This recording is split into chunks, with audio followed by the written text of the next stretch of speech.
Hello, everyone. Welcome to another episode of Storytell Staging inside the Home Staging TV YouTube channel. I'm your host, Tori Toth.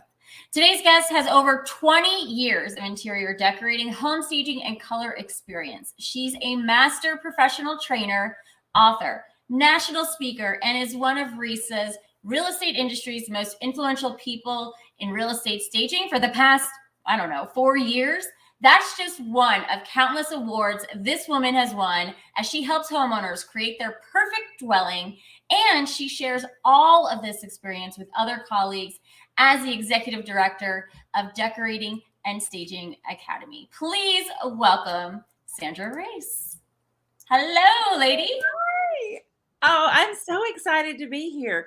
Tori and I have been trying to get together and do this. Gosh, and thank you for that intro. I mean, as Tori's talking, I'm thinking, I've been around a long time. But I do love sharing information with you, whether you're even in this industry or you are decorating, staging, a little combo of all of it. It really is what I do love about our industry is we love helping each other and sharing Exactly. tidbits. And in fact, Tori and I were just talking about, motivating. You love being around people that are going to motivate you, say one thing that, oh gosh, all right, oh yeah, I get that. So that's what I'm hoping to do today. I kind of love this topic that we're going to talk about. It's called the Goldilocks Approach. I love And as you guys know, in this industry, whether we're being creative and trying to make that house look great to sell or dwell, whatever it might be, um, getting to use that creative approach to it and do something a little bit different. So that's what we're hoping to do today. I know, and I'm so excited. The Goldilocks approach to business. It's so mysterious, Sandra. And before we get started, I wanted to welcome all of you guys to subscribe to this channel, as well as so you can get all things home staging. This channel is here for homeowners, home stagers, and real estate agents out there. So go ahead, hit the subscribe button, and make sure that you comment and engage with us here down below as Sandra starts trying to get us to mysteriously understand what this Goldilocks approach is. And in fact, you brought slides, which I'm loving. So let me get that set up for you real quick because we are going to be implementing and learning today, guys. All right. I love it. And if you guys hadn't had a chance to explore all of the educational, learning, motivational things that Tori has on this channel, I love it. I mean, gosh, as she said, I've been in business a long time. You still love to go and listen to what's available to us in the industry. And she does bring on a lot of people who have a lot of things to share. So Oh, thank you so much. I know I always love when we get to do that subscribe button, kind of. Anyway. Click the subscribe button. Okay, so we're going to talk about the Goldilocks approach, and it's what is just right for you in your business. And this is really kind of a challenge for us because, especially if you're new, you feel that you have that peer pressure about what everybody else is doing. And you can click through. I'll kind of tell you if we need to go a little bit. Gotcha. Yes, I forgot I was the clicker here. Yeah. So the first thing we want to, that's okay. First thing we want to talk about, I mean, just like Goldilocks, I'm going to refer back to this a little bit because it is a great way for us to think about our business, and what a great time to do it because we closed out last year. Goodness knows we're hoping this upcoming year is going to be amazing. So you need to have a clue about what's going to feel right to you in your business. So, what chair is going to feel right as in terms of what service is going to do it for you.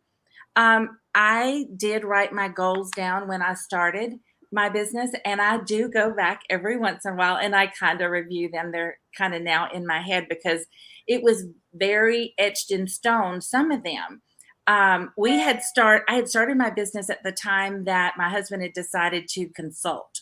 We lost all those corporate perks, that medical payment, all those things. So I had a strong clue that I wanted to make that payment for that medical bill. Also wanted to pay myself back. I wanted to know everything that I was selling So by having a clue on what was important to me, it really led to a lot of my goals and how they can change. One thing I did know, and if you are new, and first of all, I applaud you for being here and listening and just being involved, is I never wanted to embarrass myself. I think that motivated me greatly to learn, to gather every bit of information that I could. Of course, I knew I wanted to be ethical and I wanted to make money. This was not a hobby for me. I think it did help that I was a little bit nervous about that transition in our life. But so by me having a clue what was going to be just right for me, it translated perfectly over to my goals. I added these on the right side because these evolved. I didn't start out by thinking, let me go be a speaker. If I had, I probably I I would have don't. I would have probably not gotten out of bed because that was not something that I could see myself doing. So I don't want you to look and go, oh my gosh, everybody's doing blank, whatever that might be, and let that intimidate you because your goals are today are what's perfect for you. That's what's just right. Um, I love so it, yeah, Sandra. So have a clue about what you want to do. I think that should be your exactly. title. Exactly. Yeah. I always say if you can walk away with the one sentence when you're listening to anybody, then we're good. So, okay, on the next slide, though, I want to talk about being true to you. I remember everybody's going, oh, what is your business plan? I Oh, mean, I was a business major, and I remember the first time, I had this big pressure filled question about, have you written your business plan? I'm like, this is it. I plan to make money.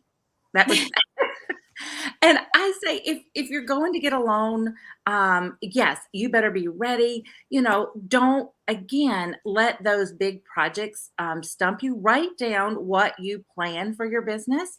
If you don't want to offer some of these services, then don't. I remember early on, I did a home and patio show with 14 peers.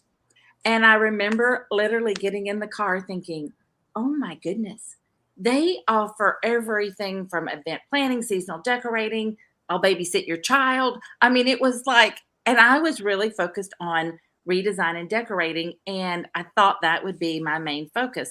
Although my first 5 jobs were staging jobs. But so that's the way it always is, right? it is. I mean, but again, as long as going back to that clue, I knew that I wanted to know everything I could about staging if that was on my service list.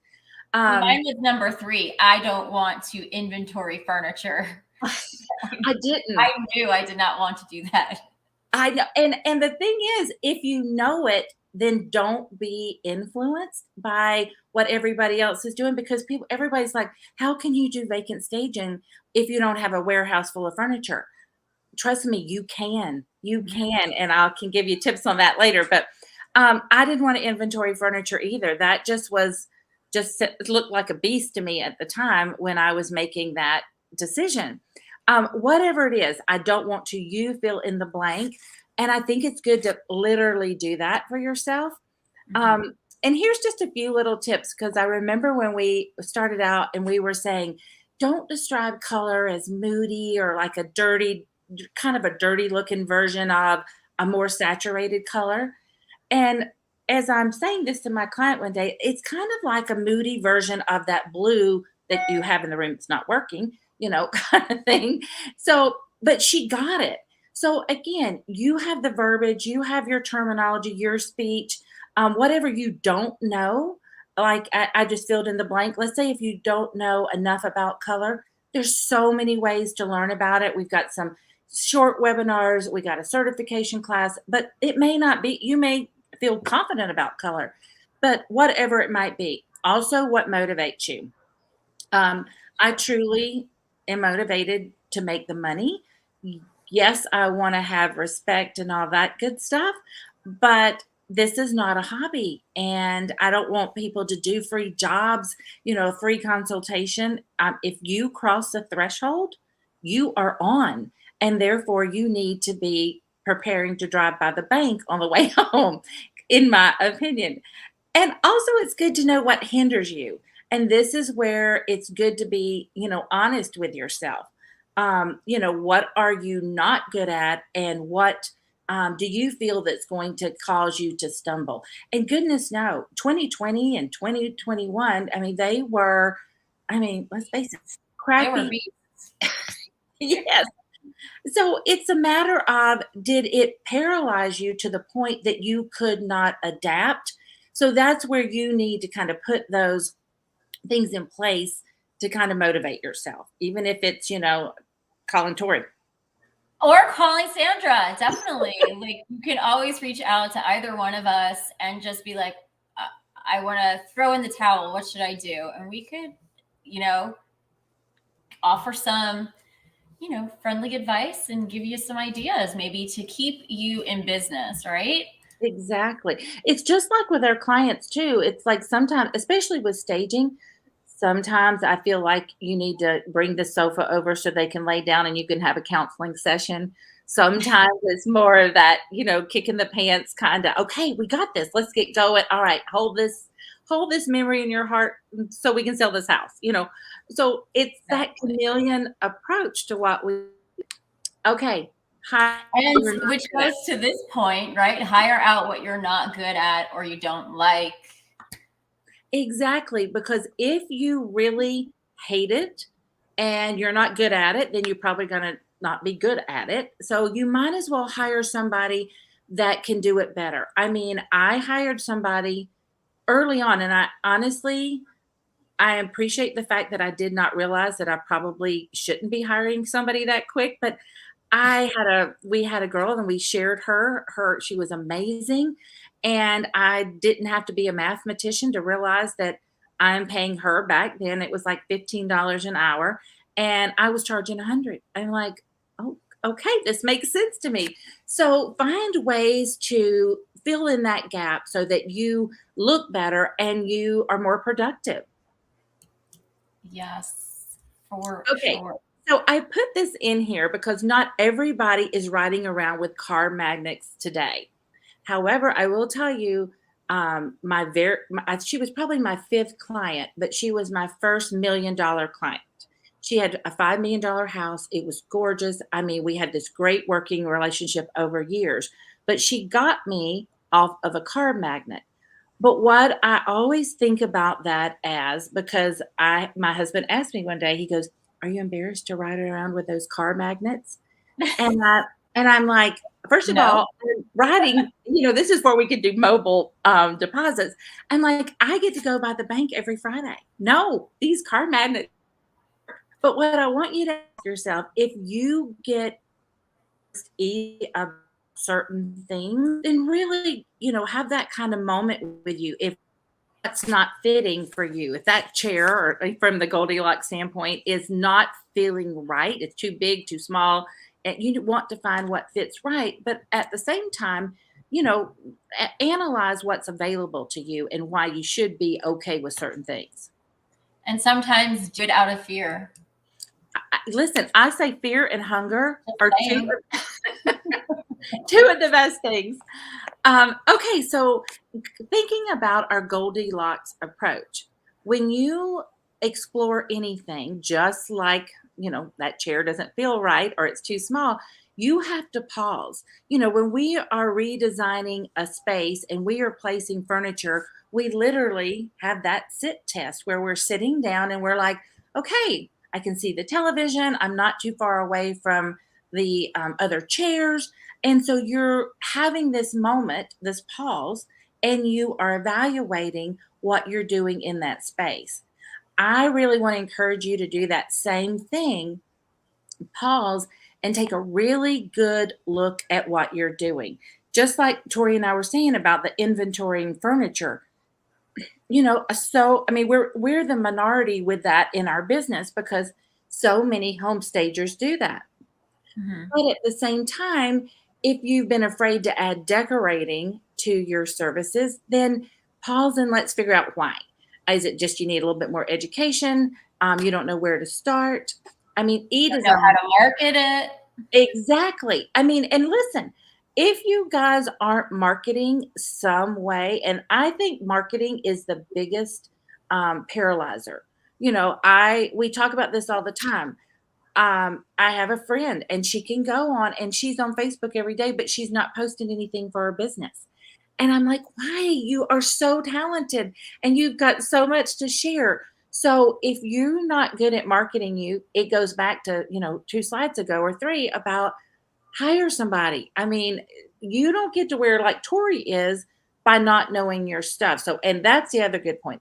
If you're going to hire somebody, I mean, I'm serious. Don't just hire Very true. the friend of the daughter of your girlfriend, kind of thing.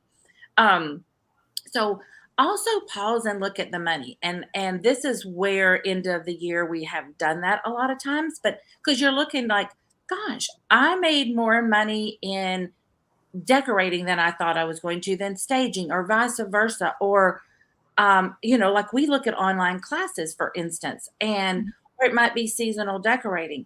But by looking and pausing at me, and it's interesting if you ask somebody, okay, tell me where was your biggest revenue stream? And they don't have a clue. It's like if money was part of your goal, then Yeah. you might want to look at that a different way. And I think pausing. it's also a confidence booster too. If you realize where the money's actually coming from and you're just like, oh, if you're always feeling broke and that you don't have money to do things, but you're like, oh, wow, I actually made, I don't know, 50, 60, $70,000 this year, 6 figures this year. It's a confidence booster to kind of get you back out there to make more money. That's a really good point because I had a student one day and she said, I don't care about the money. I just want some recognition in the industry. And I said, okay, that's valuable. So she calls me at the end of like the second year. She goes, oh my gosh, you would not believe how much money I made. And I said, oh, I didn't think that was super important, but it's even if you think it's not, it's a really good confidence booster. I agree. The other thing too, I was just going to say something when you said that, Tori. It'll come to me in a minute. So education. I am a firm believer in being the best you can be. There is so many opportunities to learn, and just like in hiring somebody, make sure you're learning from resources that do know. I have heard people make comments over the years, and I'm like, okay, that's not even close to being right. So make sure that you are learning and attending a conference. We had so many of them in the last couple of years that were online. There was no reason you could enjoy them in your pajamas. So attend those conferences. Ask yourself, am I doing everything I can do to be the best? Look at your image, your personality. I mean, I have one of the most talented students, and she is so honest. She goes, I don't think people warm up to me. And she just did not have that, I'm going to help you. I got this. She came in like a bulldozer and it was intimidating. So she just had to tweak her image a little bit. When I say image too, oh, you're okay. I have lived, the last 2 places I've lived have been, I call like second home, a lot of resort mindset. And so people are in ski pants, they're in jeans so if we are selling our image, then we need to make sure that you also look good. I mean, with what you're doing. Let me just find the right slide. Take your time. We'll have a water break, everybody. Have a water break. And if you guys are hearing anything awesome, let us know in the comments below. We'd love to hear from you. Are you doing some of these things? It's always good to admit, in fact, Joanne Leonard Weary and we have a Facebook group. And I have to tell you, our most watched videos are the ones where we talk about our biggest screw ups, our biggest failures. Because if you are willing to share that, then you learn from each other. And, it's always good to be able to admit that, because I will be very honest. You are not going to stay in this industry and not have something that goes wrong. I mean, the delivery truck's not on time. You break a candlestick. You draw a blank when a homeowner asks you. It is okay to say, I bought a piece of art one time. She goes, "Oh my gosh, I love it too. Where are we going to put it?" And I'm like, I have no clue, but we have several options. So it's okay to say that. Well, I think it's important too to show people the mess ups, the behind the scenes of the logistics, and everything else, because that's what raises our value and our price dollar. Exactly.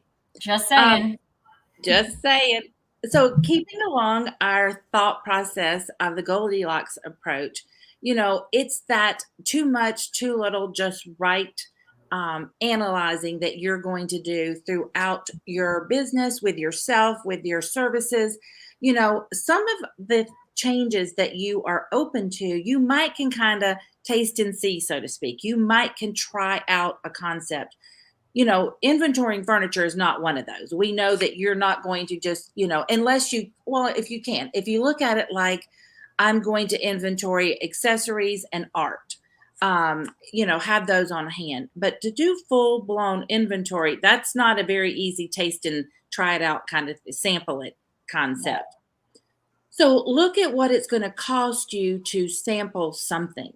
Hey, I think I might want to get into seasonal decorating. That's a very inexpensive way to sample that service. Plus, it looks good and it gives you some more credibility. Some of the other, there's some e-design programs that are a lot more expensive than others. The goal is for you to find your core genius. Listen, there's nobody on this and listening to this in the future that's going to say, I just want to be average.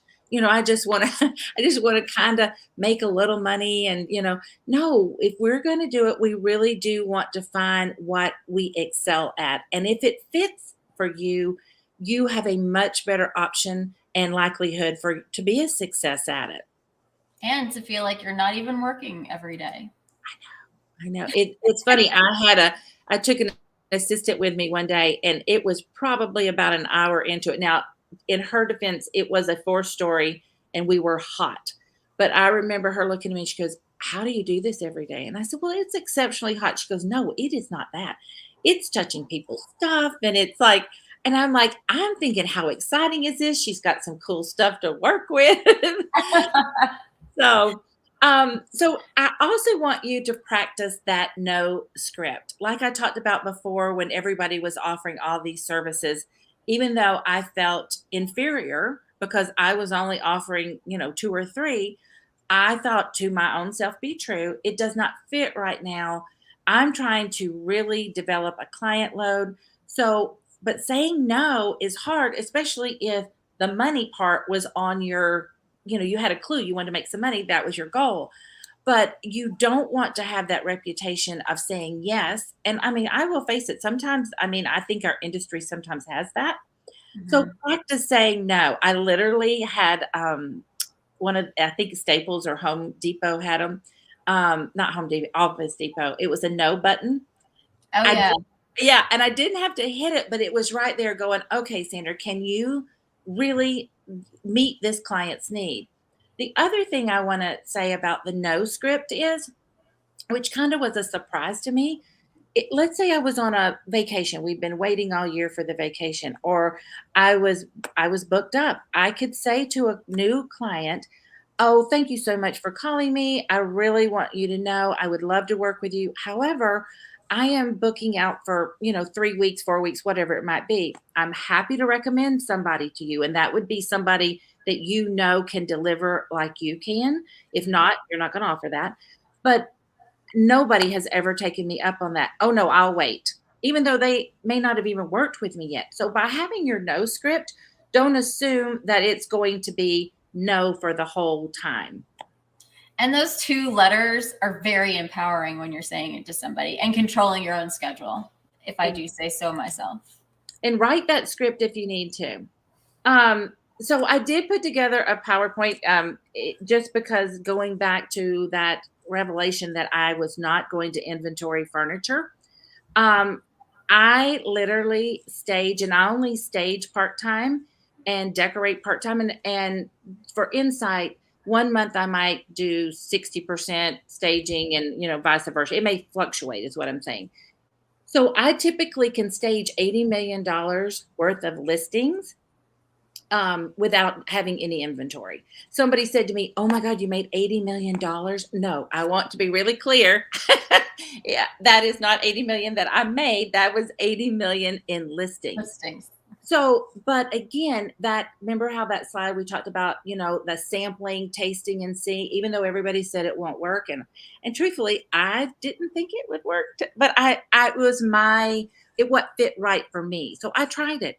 And in 15 years that I have done that model, only 2 people, like I said, have said, I don't know if I want to. And I said, I totally understand. I will refer you to somebody. So that's a whole nother webinar, but I just want you to know. And if anybody, before we move forward, but if anybody wants to know more about that topic, make sure you tell us below in the comments, like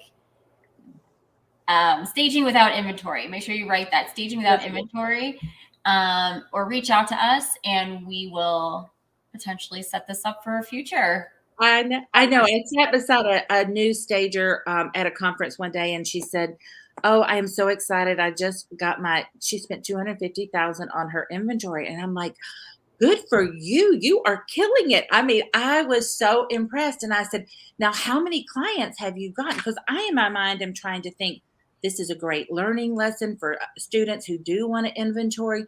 How many clients did you feel you needed to invest $250,000 worth? She said, "Well, I haven't had a client yet." I thought I was going to break out in hives for her. I was like, what? I mean, but I'm like, okay, don't say anything. It's already bought. But so there's just ways to explore things that work for you, that just perfect concept for you. Have a conversation with us again before you do anything like that. Ooh, we're going back. There we go. So show that you're versatile. Listen, there are some students, some of our peers that do one thing. Like even Tori is a marketing genius when it comes to what she is doing, that broad subject matter. But she has versatility in how she's going to market you. And it's the same thing with us in our fields. If we have let's say you go do a redesign. Well, now they love what you did, and now you've got that decorating project. And you pretty much are going to come back through if they stay in that house more than 3 years and decorate it again. Then they stage it. Then they buy a new house. So that versatility really can just keep that stream coming. Once you've worked hard for that client, it's nice to just keep them all the way. Exactly, for sure. So I think this is really important. I'm not going to go into great length, but I want you to have really honest business practices. Don't push a new sofa on that client if her budget and she's not ready for a new sofa. Your job is to make that sofa look good and know how to place it and maybe bring in some accessories and pillows, but have really honest business practice. Have multiple revenue streams and be adaptable. You can have just one. I mean, if you have a staging business and you do occupied, vacants, the list can go on, luxury, the list can go on. Those are really multiple streams within staging, but it's nice to be able to have the ones that logically bump up to each other. So staging is a great gateway service, especially, when somebody buys a house. In fact, I don't want to jinx it, but I am selling my house, but I had a guest. I allowed somebody to stay there for the weekend, and she was so sweet. And she said, she went to her boyfriend and goes, "Oh my gosh, you've got to hire her to do your house." So that wasn't even a client. That was so make sure you're making a good impression. And it does just kind of, it is amazing how it just will fall into your lap sometimes. Yeah, I mean, I was very appreciative. So that gut instinct is great, and a good eye is great. You may know what's wrong, but you do need to have a little bit more. Sometimes that gut instinct isn't enough. You've got to have that education. Solid design principles every time. That makes a huge impact in selling those homes. I love this concept is we hear so many times, I want to get into this because all my friends say I'm good at it.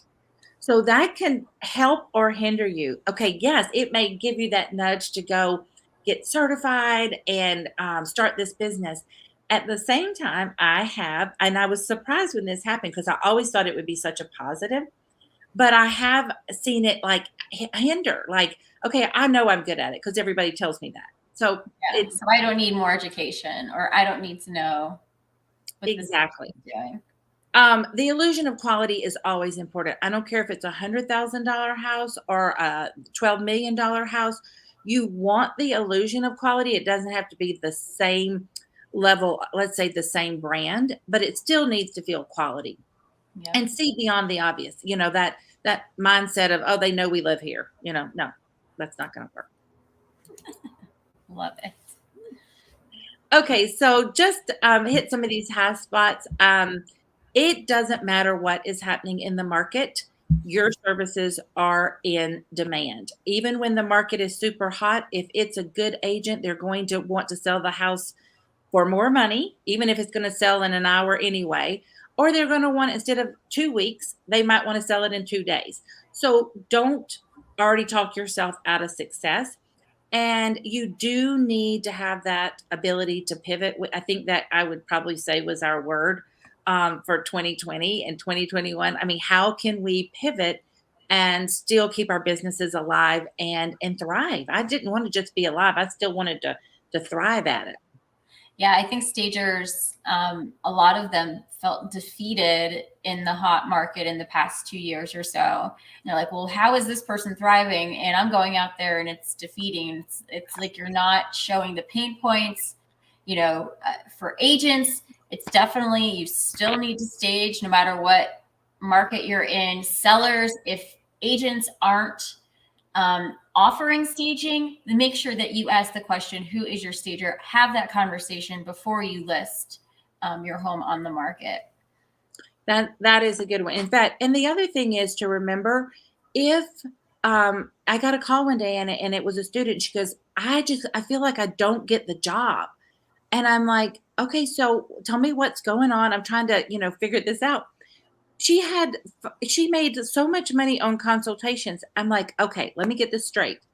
You got to walk around, give tips, and you walked out the door and you made, $400 or whatever it might have been each one of these jobs. I'm like, sometimes not every home needs a ton. They just need your expertise.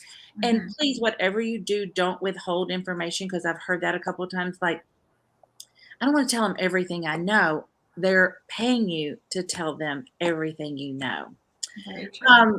This is just a quick photo or two right here. It was a $2.7 million house, and this was the main room that you walked into. They had zero money, but it was like that good, better, best kind of concept. Yes, would we have done a few more things? But what I want you to know is, was it too much, too little? But you did the best you could, and it sold, and you maintained all of those goals that you had set for yourself. Yeah, it is amazing how people think, oh, this is going to be relatable. And if I had the pictures and the time to show you what the competition was, it was like, you really thought this was going to sell with those little hands? The hands to hold your buttocks? There's not many behinds that can fit in that. The little pillows. No, I mean, it's just really funny. So for anybody, all of our real estate agents, home sellers that are watching, the reason why the after picture is so much more compelling is because your eye is looking at all these little things around the room, and nothing is creating one cohesive look or is actually coordinating with each other. So you can't even, despite that it's a little bit of a different angle, you can't even look out to see that amazing view. Mm-hmm. And what you did is just, it's simple, but it makes a world of difference. Well, and when you get to see, when that homeowner gets to see what now is the missing piece, yes, we would love a rug. We don't want to take away from, we're selling square footage, vertical, horizontal, that view, and architectural details. So you don't want to take away from any of those things. Yes, even a panel or two on the side, maybe. A rug, definitely. But the bottom line is it is selling and highlighting, and it doesn't all have to be an award-winning room, but you still maintained what your goals were. Yes, I love it. And I love that you just like flip the picture to send Yeah. your eye up over the fireplace. All of those were her. I mean, she had them in just odd places. It was really, anyway. The way people live. Odd. How dare they? So again, we're talking about what is just right for you. So you do need to be prepared for all styles. Goes back to that being the best you can be, knowing everything. Your job is to be a problem solver. Goodness no, in staging, how are we going to take the soot off the fireplace? The vendors, I mean, do you have that team you can call? Being an expert. In fact, we just finished last year. Yeah, it was last year, the certified bookcase specialist, because we had so many students saying, okay, I walk into a room and I feel great about everything. I just wished I knew a little bit more. So you can be a certified bookcase specialist, and that just adds to your expertise. I love Make that. sure your website validates your versatility. You have the budget clarity for your clients, and pricing for you. Not cross a thread unless they know how much you charge. Yes. So this is just a website showing that you modern, whatever it might be. I just goes in for you to have that versatility in your portfolio. The different stuff. I need to go live wherever this is. Is this in Colorado where I'm seeing mountains like this, or Utah? This is Park City, Utah. Damn, it's gorgeous. Gorgeous, gorgeous, gorgeous. And again, just another way to still respect the view, the architectural details, but this decorating client wants some color. So, okay, that's where having that education of color and placement and how to pull all that together for them. Beautiful. Okay, make sure we're showcasing you, because it is about you in this. You're Goldilocks. So what feels good and how can we showcase you? I love that. Okay, just be smart, be approachable, community minded, show up, participate. And I mean, not necessarily show up on time, but do that too. Participate, make sure your social media looks good, reinforce your brand, be Everywhere. fun. Yes, everywhere. In fact, I will admit, I did go back and go, have I got my logo on the bottom of each slide? Because I mean, that's what you want to do. And be sure and ask for reviews. If your business is kicking off and you're busy, take time to do a workshop. This was just the Busy Woman's Guide to Holiday Decorating. I had it on a website.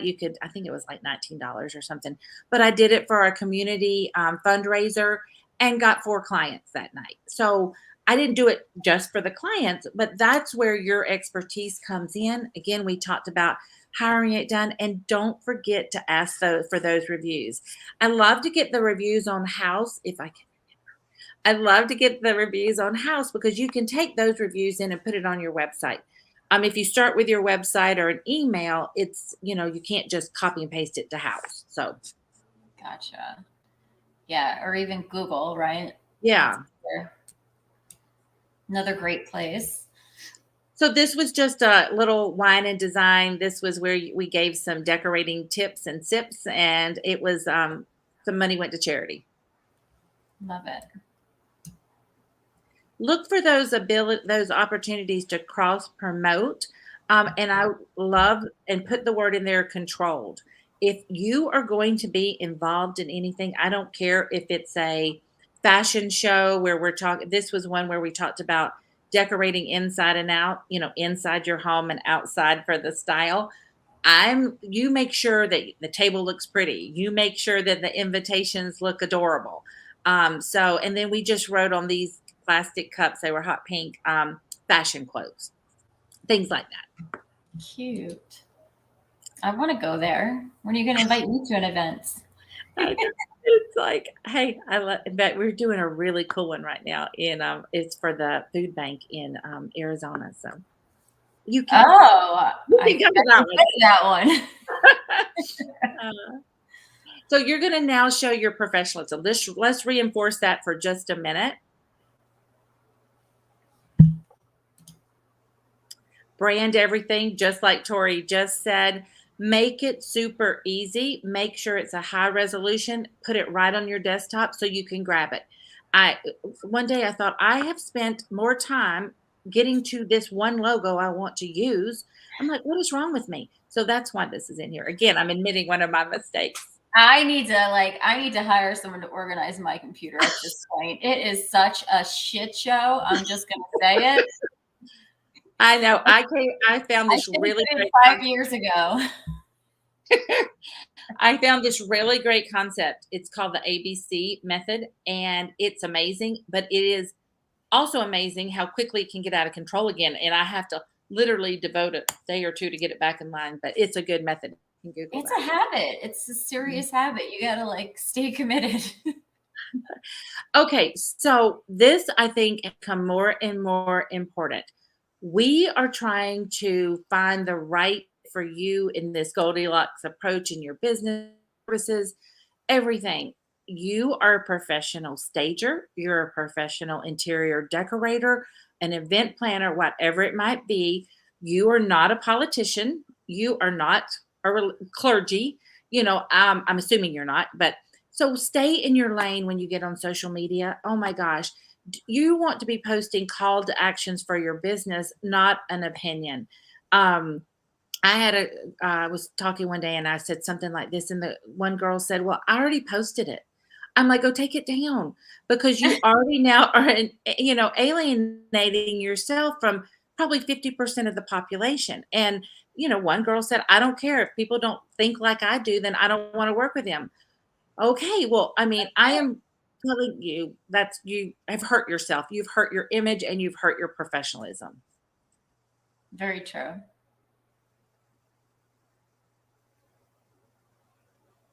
Am I moving forward? Not yet. I guess we really needed to emphasize this slide. Tori is making sure we read this one again and again. Okay. We did this one, right? Yeah, we did. Okay. So too hot, too cold, just right. Make sure your pricing is right. Know your worth.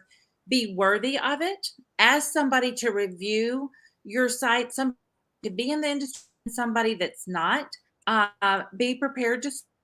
It shocked sometimes you're getting paid to move furniture, not to wear 3-inch heels.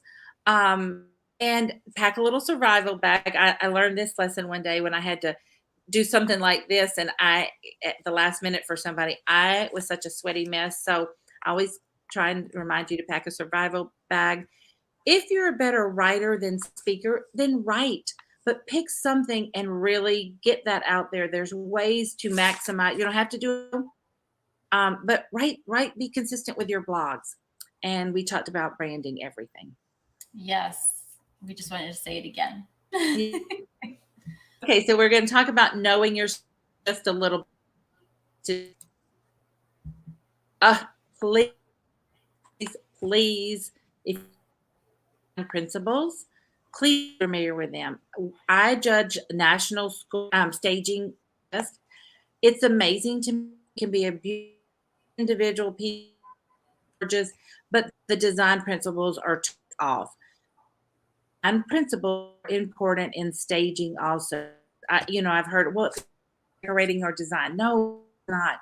You need that balance. You need to make sure that view that we're talking about is, not overshadowed by some kind of scale or off proportion that's happening in space. So just make sure you know your design principles. Got it. I love them. Makes such a difference. Now, I have a slide in here. This is not the color of the year, so doesn't know what's. I put this in here because your stuff, yes, you need to know what is true. You need to know the colors, but you are also, I always like to say, you're the curator for your clients. When this bronze color came out, and yes, it looks gorgeous in this photo in this bedroom.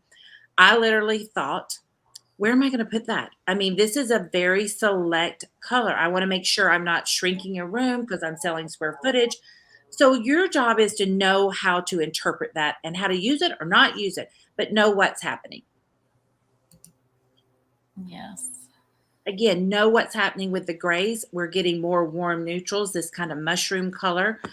We've got a trends webinar out there if you need to get caught up on that. But know what's happening with this. It's almost like you can take any color and add a warm neutral to it, and you are getting more on trend than those grays that are, I always say that, good Lord, made us look jaundiced, They made me look sick. It was refreshing when the grays came in, but they were in for a very long time. And so it's nice to see us going back out. And I feel like mixing and matching at this point, I mean, can it really? Well, I mean, you're not going to turn around and repaint your cabinets, but can you find a way to bring a little bit of that trend into the mix? So just know what's happening with the colors. Keeps sending me backwards. Oh. Okay, order some whites. You have to understand what whites. When I hear people say, I have, 5 colors I use for every staging, and that's colors in general, I'm like, okay, you've got to see what's happening in the space. This kitchen on the left is really a gorgeous kitchen, but can you see how getting those whites off make all color look dirty? It just looks more like a dirty yellow than it does what it should have been. So just be really familiar with whites. It's so funny because some people, I was just talking to a friend that I'm designing a place or helping her design her place now. And she's like, I think I just want to do, I forget what color it was. It's such a common color. And I'm like, how do you know if it's even going to work in your space? The lighting, I was like, white dove doesn't work everywhere. Exactly. Or, ceiling white should not be on the ceiling, Yes. Okay. Bottom line is just about everything's been done. It's now trends are evolving. I want you to stay current, but don't force it on anybody. Add a twist. I mean, subway tile is a perfect example. It hit the market just like that gray, and it was like we almost got visually overloaded with it, but it's still here. But what we're doing is something unexpected. It's more of a dimensional finish on top. The placement, how it could be something unique and different. The color, so it still is a subway tile, but it's a new and unexpected twist to it. And just even positioning it differently. I know in my house I used to do it vertical versus horizontal. Exactly, at an angle, diagonal. So just be open and be thinking for your client. All right, here's my tip for the year to stay organized. I do take notes in the note section. I am a Mac girl. I've got, so that note section really keeps me on task. If something happens, you always have your phone with you. If it's Todoist is my favorite app for dealing with clients, and I'll show you what it looks like on the next slide. And if it's somewhere that I physically have to be, then I put it in my calendar on my desktop, my phone or wherever, my calendar that is populating everywhere. So physically, it goes in the calendar. If it's a project that we are all getting on the same page, I use Todoist. And if it's notes, it's for myself. I love it. I use all of those. Do you? Oh, good. I wished I had a referral fee for Todoist. So this is what Todoist looks like. So that you can put your client, make a whole folder for them. You invite them so everybody is on the same page. So your client will know if she needs to talk to her property manager to meet the ottoman when it gets delivered, those kind of things. And it also, when it's done, everybody gets a notice of when that project, that one line item is complete, and it does keep it in an archive. So it just, everybody in my family is part of a folder somewhere. And Todoist actually hooks up with your Alexa, so you could just tell it where you want it to go and what you want it to do. See? Okay, so last but not least, here's your opportunity. If you would like to participate in the Certified Bookcase Specialist class, just because Tori is awesome and you guys are too, you can take $100 off of that. You have to use the code We Love Books, and it'll take it off. And then if you would like to be part of the National Directory, you can do that for free. And you just fill out your information. You have to be in the industry. I'm not taking, pole dancers or anything. Um, so you have to be in the industry. So it says on this page, join the National Directory, $99. Just fill out the form without paying the $99, and I will put you in there. Oh, that's awesome. Thank you so much for offering this to our community. I think these are both really valuable tools, especially like being the National Directory just helps you link back. Mm-hmm. So you're able to have another link out there to your stuff, as well as people can stumble upon, the National Directory and then could potentially find you because you have a bigger presence online, right? And then Certified Bookcase Specialist, I'm interested in maybe taking that. Well, and I have to say, it really started out as like, how can we give additional education? And it's a really meaty class, I have to say, and it really is one of those simple, easy, um, economical ways to give you some extra credibility. Guys, and I see that there's a bunch of people on here. So if you have questions about anything that you saw or that you heard, please let us know in the comments below. Sandra, anything that we could be looking for in the new year from you guys? Oh God, yeah, thank you for asking. So we, if you're not as familiar with us, we have, and it's been around forever, the last Tuesday of the month. In fact, I'm glad you said that. Tori did one on marketing that is packed with information. It's on our YouTube channel and on the DSA page. So we do the last Tuesday of the month. In fact, I now have the year schedule here. Nice.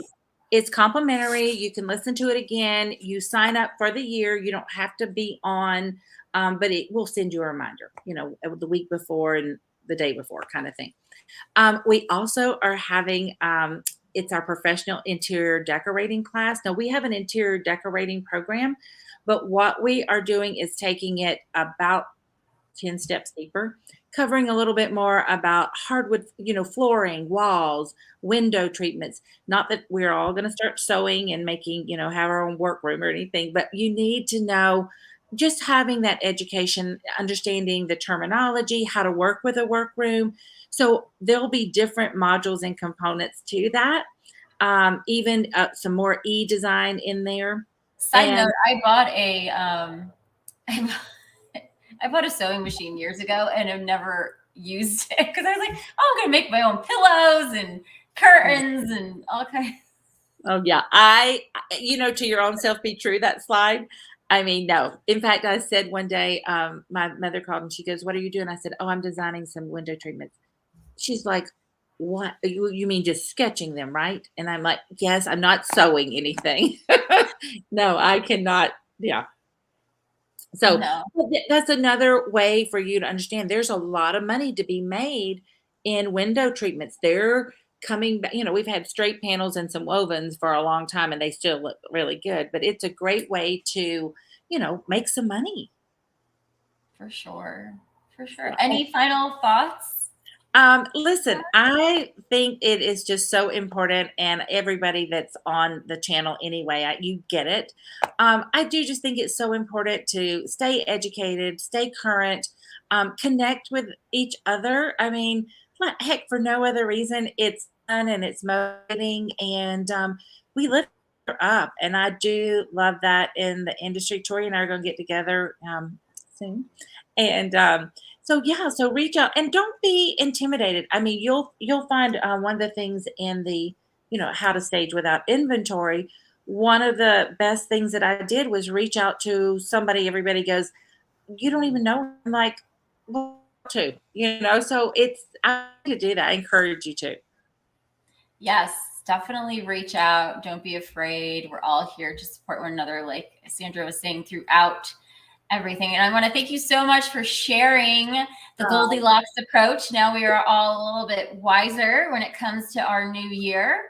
Well, find what works for you and don't be intimidated by peer pressure, and try it, sample some other options. And again, Tori and I are here if you have any questions. Yeah. And Sandra, so everyone can go to the not slash, but -dsa.com to get all the info. And if you want to email me, you can just it's my name, Sandra Racz, or you can do info@the-dsa.com. Guys, and all that information will be down below. I want to thank you, everyone. I want to thank Sandra. I want to thank everyone for watching live or even on the replay. Make sure to tell us below what you found helpful in this episode. We love hearing feedback from you guys. And remember, if you're a home seller, stager, or agent, don't forget to subscribe to create more win-win situations and get you one step closer to the closing table. Thank you guys so much for watching. Happy selling.